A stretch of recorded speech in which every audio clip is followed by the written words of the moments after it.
CNBC and Inc. Kicked off the iconic tour where top leaders are speaking about entrepreneurship, small business, and innovation. And joining us right now to talk about branding and the state of retail is the king of branding himself, Shark Tank's own Daymond John. Daymond, good to see you, buddy. Welcome back. Thanks for joining us. Thanks for having me. Thank you. Clearly, we have seen a problem with retail this year. Stores are closing here and there, all over the place. People are losing their jobs. Is it a branding problem? What's going on here?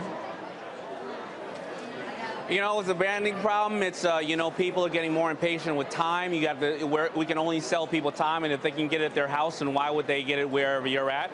And it is a branding problem because it's creating an environment. People have to go someplace where there is a lifestyle and there's something that they are going to feel a different way. If not, I can just have the product shipped to my house, and I don't even have to go to the store. Right. Daymond, I'm glad you brought up time, because one of the things I always wonder when I'm watching you guys on Shark Tank is, how do you manage all of these different investments? How do you prioritize them? When is your plate too full? What's it like for you these days with all of your different investments? You know, it's always about having a great team. You know, the first 2 or 3 years, I lost money on Shark Tank because I didn't put the team around me that I really needed. And then after that, you know, you look at your companies that are not doing as well, and you can't put but so much time if you deploy the capital. You look at your companies that are doing really great, and you have great CEOs. Guess what? If I stick my nose in there, I'll probably ruin the business. So then I try to concentrate on the ones that really are on the edge of either succeeding or they need some help. And those are the ones that we have to do. Just like running a company, you have to spend a good amount of time on offense, but a little bit of time on defense. I mean, you've created this company, Blueprint & Co., which is a workspace not for startups. I mean, those are very hot right now, but yours is for the more seasoned executive, bringing some of these companies together that you've invested in, right? Yeah, because, you know, after all the companies I've spoken to or consulted, they always want to talk about innovation, but innovation starts when you need to understand that no matter how old you are, how mature you are, advanced you are, you still need to learn. And I think that the co-working shared space is amazing for startups, but where do fellow sharks go to learn? Somebody who's been in business 50, 60 years, or they're 50 years old, and they need to know about social media conversion, some of the government policies changing, financing, and the way that people on their level are doing business. And that's what I created, Blueprint & Co. in New York City on 39th Street. And that's our first one. We're going to open up all over the country and hopefully all over the world. Daymond, I'm just thinking about, you know, you were making an offense-defense reference there a little while ago, and your fellow shark, Mark Cuban, of course, owns the Dallas Mavericks. Have you ever had any interest in getting involved in sports? I have a little interest in getting involved in sports, but it really is helping some of the players that are, you know, after about 65% of them 3 years out of the league, they're bankrupt. And I think that these could be leaders in the communities, and they don't have financial intelligence because they've been taught to be the best physical specimen in the world since they were 10 years old. And if I can help entrepreneurship, I will do that. Other than that, I let Mark Cuban do his thing and own his teams and get upset every day, whether they're winning or losing on the side of the court. I don't know why he pays so much money to do that. You know, I'll leave the sports up to him. He's an amazing guy.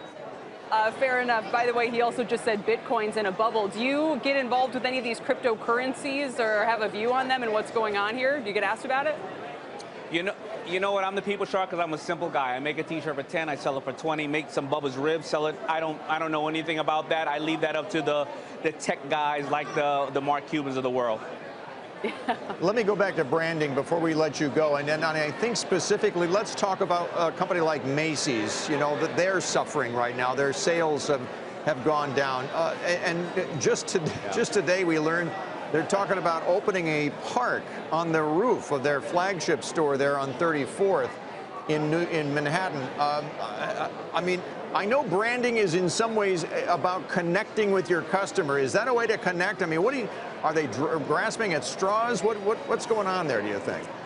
Well, first of all, they have one of the most iconic names in the world, and I think they are in one of the most iconic places in the world, and I think they can come up and be a Disneyland of who they are because of their location, because their name is globally recognized.